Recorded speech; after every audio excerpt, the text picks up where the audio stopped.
ఒకసారి తీసి కలిపుకోండి. అది మగ్గేలోపు పొయ్యి మీద బాండి పెట్టుకోండి. బాండి పెట్టుకొని ఆయిల్ పోసుకొని ఉంచుకోండి.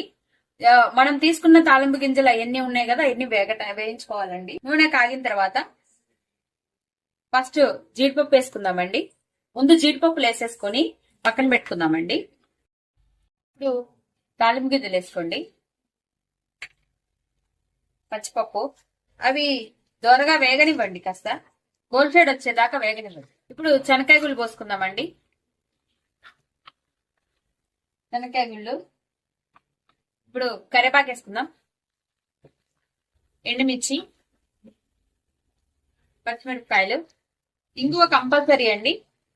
ఇంగువ పడకపోతే ఆ టేస్ట్ ఉండదు. మంచిగా ఇంగు వేసుకోండి. ఎండుమిరపకాయలు, పచ్చిమిర్చి వేగిన తర్వాత తీసేద్దామండి. నేను పచ్చిమిర్చి, నాకు చిన్నపిల్ల ఉందండి, పచ్చిమిర్చి వేస్తే ఘాటు ఉంటదని నేను ముందుగానే వేయించి పక్కన పెట్టుకున్నాను.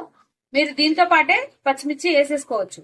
వేసుకొని పచ్చిమిరపకాయలు, ఎండుమిర్చి వేగంగానే తీసేసేయండి. చిన్నపిల్లలు ఉంటే మాత్రము తినాలంటే విడిగా పచ్చిమిర్చి వేయించుకొని పక్కన ఉంచుకోండి. ఎందుకంటే వాళ్ళు ఘాటు తినరు కాబట్టి, ఘాటు తినే వాళ్ళు పచ్చిమిర్చి దీంట్లోనే వేసేసుకొని తీసేసుకోవచ్చండి. ఇంకా ఎండుమిర్చి వేగంగానే తీసేద్దాము.